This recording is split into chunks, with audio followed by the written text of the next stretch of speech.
Hi friends, welcome back to our vlog channel. Today I'm going to be doing a baby and postpartum 1 month update. So I'm going to be updating you guys on how Edelin's doing, how she's growing, just all things 1 month baby related. And then I'm going to be also updating you guys on how I'm doing 1 month postpartum. So I'm going to first talk about her and then I will talk about me. So let's just go ahead and jump into this video. First things first, she's asleep. I feel like that's not going to last for long because she's been sleeping for a while and she's quite heavy. So I'll be updating you on how much she weighs in a second. So Tyler is currently feeding her. She was taking a really long nap and then she all of a sudden decided that she was starving and she needed to eat like right then. Let's first talk about feeding because I feel like this is a big one for moms. Like I feel like we're all curious on how feeding is going with babies, whether you're breastfeeding or bottle feeding or however you want to feed your child. So Edelin at first was, gosh, she's been fed every which way that you can be fed. She has been breastfed, she has been bottle fed with pumped milk, and she has also had formula. Her first week of life was a little rough. She had jaundice and she was just so lethargic from it that she would not latch onto the breast. So nursing was basically out the door for us for a little while. So what I did was I pumped my milk and I also supplemented as our pediatrician's requests. So what she wanted us to do was feed her whatever I pumped and then also supplement with 20 to 30 ml of formula. So that's what we did for the first week. Then by our first doctor's appointment, we got the okay to go ahead and just supplement with my pumped breast milk or try breastfeeding. So that is what we did. Majority of the time, I pumped and fed her my pumped breast milk until about week 3-ish. 3 or 4 weeks is when we tried out breastfeeding again. So now I'm doing a combo of breastfeeding and pumping / bottle feeding. And I will tell you, like, I really like the way that we went about feeding because I was just really stressed about breastfeeding in general. I don't know. I was just really stressed about it, and then I was surprised how easy it kind of came to us. Except now I have an oversupply, so that has its whole other issues. For me, it's easier, I think, to pump, but I do still try to get her to latch. Sometimes she does and it's effortless, and then other times my letdown is just way too forceful and she chokes and we just have to give her the bottle. But she's fed. She's a very healthy fed baby. Some ways that I'm addressing my oversupply is I'm only pumping 4 times a day, and if I breastfeed her, say like during one of the times I'm supposed to be pumping, I can usually only get her to latch on my right breast because my left has an inverted nipple. TMI, I don't know, we're talking about baby things. We're gonna talk about a lot of TMI things today. But so if I feed her from the right side, I'll make sure to go ahead and just pump the left side and I won't pump the right side whatsoever. So that will kind of count as my pumping for the day for that session. And her pediatrician is the one who recommended that I only pump about 4 times a day just because I am producing so much milk. However, what I've noticed with my milk as well is that it's pretty watery, and I noticed that she would start getting hungry like an hour or 2 after I fed her in the middle of the night instead of like sleeping for a long stretch. So I started a supplement called Milk-a-Palooza by Legendary Milk. I'll actually link it down below, and it's like, I can't even tell you guys. I'll try to insert a picture right now of the fat content in my milk, and the fat content has completely like went through the roof. I'm actually pumping a little more with that because throughout the evening, say for my very first pump going throughout the rest of the day, my like amount I get when pumping goes down. So usually in the morning I get about 7 to 9 ounces on each side for my very first pump. And then after that, for my other 2 or 3 sessions, I only get about 3 to 4 ounces on each side. But since starting the supplement, I'm getting about 5 to 7 ounces on each side with each pump. So not that I needed any more milk, but again, I have a really good freezer stash for her. So if anything happens and my supply dries up or I'm just not able to pump anymore, I have a ton of breast milk to feed her. I guess that also leads into sleeping, how she's eating. Right now, we're not really trying to force a schedule on her. We have been letting her sleep however long that she wants. We got the okay from our pediatrician to just let her sleep and let her wake us up when she's ready. And there's some nights when she'll go 4 to 5 hour stretches sleeping, and those are like glorious, glorious nights. However, for the past few days, she has been a pain to put to sleep. I don't know what it is. I know that she's going through a mental leap right now. I have the app Wonder Weeks. It tells me whenever she's going through a growth spurt, so I know when to expect fussy times, and we're currently in the middle of a growth spurt. So that's probably why she's not sleeping as well. So she wakes up maybe every 2 hours to eat or just to be changed. I don't know, she doesn't cry to be changed ever. We just have to basically change her because she won't let us know when she's dirty. But for the past few nights, she will not fall asleep. We put her down around 8:30 and then she will not fall asleep until midnight. So I'm up with her just trying to appease her. She's not hungry, she's changed. I'll usually change her one time in the middle of that 8 to midnight stretch. I've offered her more food. She usually doesn't want it, or she spits up a lot 'cause she's being overfed. It's mostly like she cries, like she'll start to fall asleep and we give her a binky, and if the binky falls out of her mouth, she immediately wakes up and I have to get up and put it back in her mouth. So that's been a struggle, but we're getting there. Sleep is going back and forth. I don't expect her to be sleeping all the way through the night just yet. I had a friend recommend the book Baby Wise to us, and I've read a little bit of that. However, I'm not sure if that's just going to fit our schedule or our needs for our baby. And I've also noticed when I tried to do their during the afternoon schedule, where you go like from you feed them, you have a little bit of wake time, and then they sleep. Newborns kind of nap sporadically. Like even if I lay her down for a nap in the morning, if she's alert, she's alert. She's not gonna go down for a nap, and she'll stay awake for quite a few hours now. So I don't know, we're not forcing a schedule just yet. At some point I do wanna get her on a sleeping schedule, but for now, this is what we're doing and it's working for us. Kind of. I'm really tired, but I'm running on coffee. Something we have been working on though is a bedtime routine for her. So every single night we do the same exact thing. So hopefully when we do try to get her into a routine, it'll be like triggers in her mind knowing that, okay, it's time to go to sleep. So one of those, or I guess the bedtime routine that we do with her is we first change her, and then if she needs a bath, we'll give her a bath. And then we will read her a book while feeding her and giving her last meal for the night, and then we'll pray over her and we'll put her down.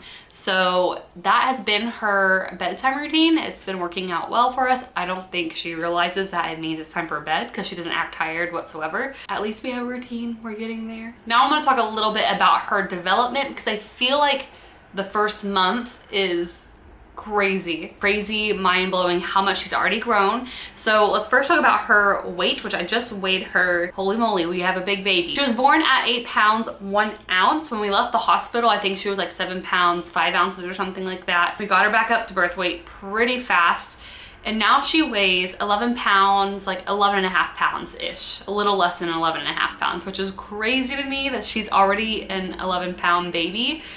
According to our scale, like she went from being 8 pounds to 11 pounds in a little over a month, because right now she's like 5 weeks in some days. So yeah, she's being fed, guys. She's eating like crazy. I'm really nervous that she's being overfed just with bottle feeding, because I don't know. I can tell that sometimes she's being overfed because she spits up. Like right now she's eating about 4 ounces at a time. Sometimes it's more like 3, but anywhere from 3 to 4 ounces she's eating a lot. We have our next pediatrician appointment, I think next week. So I'll ask our pediatrician then, how can I tell if I'm overfeeding her and how to handle overfeeding, or if she's just growing right on track, then I'm not even gonna stress about it. I'm not really sure how long she's measuring. I know when she was born, she was 21 inches. I haven't measured her since since then, so I don't know what her length is now. I'm very interested in seeing what her length is at her next doctor's appointment. I think at her last doctor's appointment, she was like 21 point something, or maybe 22. I don't think she grew a whole inch. I don't know, I think it was still around 21 something. Now, a few things that have been really neat watching with Edelyn's development is the way she's becoming more alert. So definitely in this last week, she's become so much more alert. She's able to lift her head for a few seconds now, like during tummy time or whenever we're laying her on our chest, and she kind of like just like looks around, and she's so intrigued by the things around her. Whenever we put her in her bouncer, she's like watching the little toys on the overhead part. Whenever we put her down to sleep, we have this little projector from our dream machine that puts a little image on the walls, like a little space I don't know how to describe it. It's like space. There's the earth and moon and planets and stuff, and it like rotates, and she just like stares up at it and watches it, and it's like the cutest thing. Something else she started to do is social smiling. We have caught a few smiles on camera around 1 or 2 weeks, and that was a reflexive smile, but now she is social smiling. And the way that you can tell that your baby's social smiling is they smile with their eyes. It is the cutest thing ever. We have captured a few of her social smiles, and we put them in vlog clips. I've posted a few of them on Instagram for you guys to watch. Like, it warms my heart so much to see our baby smile. Like I said, she's currently going through her first big mental leap. I think the app said that all of her senses right now are being like extra heightened. So from her hearing to seeing, she can now see past the 30 centimeters. I think it says now she can see up to 50. Not really sure. I probably could open the app and tell you guys, but I know she can see further. She can see contrast really well. She's starting to develop, I think, like depth perception a tiny bit. Like, she can tell when the items are further away from her and closer to her. So that's just really cool to know that she's going through a huge mental leap right now. And it also said in the app that her head is like physically bigger than the rest of her body right now because her brain is rapidly growing. So we got a big-headed baby right now. Earlier I mentioned tummy time, how she can lift her neck a little bit. We have been doing tummy time at least, I would say at least 10 to 15 minutes a day. She hates it. There's some days where she'll scream her head off and I'll have to rescue her from tummy time 2 minutes in, but it's fine. We're doing it. We're trying to strengthen her muscles to keep her from getting the cradle cap and like the flat head. So it's a work in process. I know she's just getting stronger. She already has pretty good neck control. So I feel like it's just a matter of time before she can hold her neck up pretty well. That's mostly it on Edelyn and how she's doing. Now I'm going to jump into how I'm doing 1 month postpartum. It has been a huge journey just learning how to function as a mom, like going from my role of not being a mom to now being a mom. And I am currently staying at home with her. I'm not going back to work for a while. We're going to test out my stay-at-home mom abilities so we don't have to pay for daycare because daycare is expensive. So anyways, let me tell y'all how I'm doing. First things first, I feel like I need to talk about this because I uploaded a vlog today. Actually, it's going up today about just how emotional I've been feeling and hormonal, and I do not think I have postpartum depression. I've never had thoughts of harming myself or harming my baby. I'm still generally over the moon and happy. I just have like really random times where I feel super low and super feel super low, super sad, and just kind of just not myself, and I just cry. Like, I don't know how to describe it other than just it's baby blues. Baby blues are real and it hits hard and it hits strong, but I feel like I'm dealing with it pretty well. If I feel like crying, I've just cried. Sometimes I just look at her and start crying because I'm overly like happy that she's in my arms and here with me. So I don't know. I'm keeping an eye on it. If I feel like it gets more intense or strong, then I'll definitely bring it up to my doctor. I do have my 6-week postpartum appointment coming up. It's supposed to be this Thursday, but I haven't scheduled it. So whenever I gave birth to Edelyn, I did have a tear, which means that I got stitches. So I've had a little bit, obviously, of postpartum bleeding, because that's something that happens whenever you have a baby, is you have like a super long period for a month plus. I'm still spotting, guys. I'm like almost 6 weeks postpartum and I'm still spotting. So my bleeding was never super heavy, and that's something that the nurses like commented on. They said my bleeding was very minimal, which I felt like, if this is minimal, like that's crazy, because I feel like I'm bleeding a ton. But bleeding has slowed down a lot. Now I'm just spotting like every other day, or when I wipe I see a little bit of spotting. However, my stitches are still really sore. I don't know if they've dissolved yet. I haven't. I'm not even going to get into that, but let's just say recovery for my nether regions is just what I expected it to be. Rough. I expected it to be very rough. The first few weeks, my discomfort was pretty tolerable. I have a very high pain tolerance, so I feel like it was, I mean, it was uncomfortable, but I was walking around fine. Like, I don't know. I probably overdid it a little bit because there was times when my legs just felt so weak and so sore from overdoing it. But other than that, my discomfort has been I mean, I gave birth, what do I expect? Something we get to discuss at my 6-week postpartum appointment is birth control. And I've been thinking about all the different types of birth control methods that we want to use. Since I am pumping / breastfeeding, I know I can't go on the full pill or certain types of birth control. I've been trying to look into them, and the methods that I have been leaning more towards is an IUD. However, it makes me nervous because I know that's like a 3-year preventative thing and you can get it taken out at any time. But it just makes me, I don't know why it makes me nervous. It makes me so nervous to get an IUD. If you don't know what that is, it's like the little rod thing that insert into your cervix, and then it can last 3 to 5 years. But I don't know, I'm gonna ask my doctor more about it and see what's a good option. Because I know they have one IUD or 2 of them that does not affect breastfeeding or like your milk production whatsoever. They also have the mini pill that is supposedly good for breastfeeding, and I've thought about that as well. But other than that, I don't know. I really didn't want to get back on birth control, but obviously that's not smart. So I'm gonna talk to my doctor more about what I should do birth control wise. Something else that I feel like is a big topic whenever you have a baby is losing the baby weight. And I ended up losing all of my baby weight within a 1.5 to 2 weeks. Granted, I did not gain a ton of weight in my pregnancy. I was told to only gain about 18 to 20 pounds. I think when it was all said and done, I gained about 21 to 22 pounds.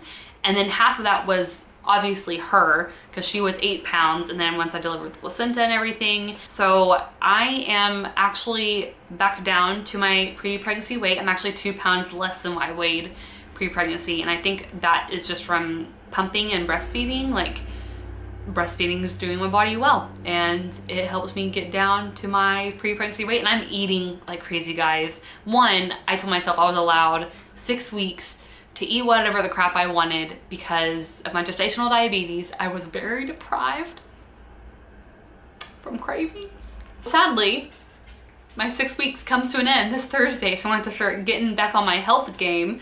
So I guess that leads me into my next topic, which is like my exercise and dieting plan. Since I do have PCOS, I really this year in 2018 want to get down in weight. Like, I want to at least lose 20 pounds. That's my goal this year. I'm not gonna go crazy and say like 50 or 60 pounds, but I do want to lose at least 20 pounds. So I have to start a new fitness routine, and I need to get serious about my eating habits. I think I'm going to go back down to the gestational diabetes meal plan, because that was fairly simple. It wasn't, I don't know, like I feel like I still had really good food on that diet. However, instead of being super strict with avoiding all sweets, I will allow myself to have like a milkshake every now and then, because homegirl can't get away from milkshakes. Exercise, I don't know what I'm going to do. I'm ready for it to stop snowing in Illinois, and I'm ready for the weather to be back in the 50s or 60s, because then I can just take Edelyn and the stroller and Blaze and we can just walk. I'm planning on walking a lot. I think I'm gonna start yoga up again because I really do miss that. However, that would require me to get 30 minutes of quietness without Edelyn crying or needing me. So we'll see about that. Something else I feel like should be talked about when you are married and you have a baby is just how your relationship with your spouse is going. And so far, I think Tyler and I are doing really well. It has added, just like having a baby has added so much to our lives, good and frustrating things. I think we had to learn definitely in the first few days, like how to deal with each other, because we were both exhausted and I could tell we were like getting frustrated over little things, but we were taking it out on each other when it wasn't each other that were like, we weren't making each other mad. It was just we were tired, so we were irritable. That's more what I should say. We were very irritable. But I feel like we have both slowly been getting into our routine and our roles, and we share a lot of duties when it comes to Edelyn. Like whenever Tyler gets home from work, he usually takes over for me since I've been taking care of her all day. He'll do a lot of the changing and the feeding, and then that gives me time to like work on the house and clean or just breathe and take a shower. So I feel like we've settled into our roles for our household fairly well. However, our house is a mess because we both are not motivated to clean whatsoever. It's just not gonna happen. All right, guys, this is it for this little update, I guess. I hope you guys enjoyed. If you did, please give this video a thumbs up. If you'd like to see more monthly updates, please let me know in the comments down below. I'm going to try to do a monthly update for me and for her from here until she's 1 year old. 1 year old, 1 year, 1 year. Anyway, if you guys have any questions for me for the next update, leave those in the comments down below as well. Don't forget to also check out our social media if you want to see more like in depth of how I'm doing and how Edelin's doing. I always update my Instagram stories like every single day almost, with just cute little stories of how she is, and little, like, I think I documented one of her first social smiles on Insta stories because I'm just a proud mom. Anyway, we love you guys. Thank you so much for watching, and we'll see you later. Bye. Okay, bye.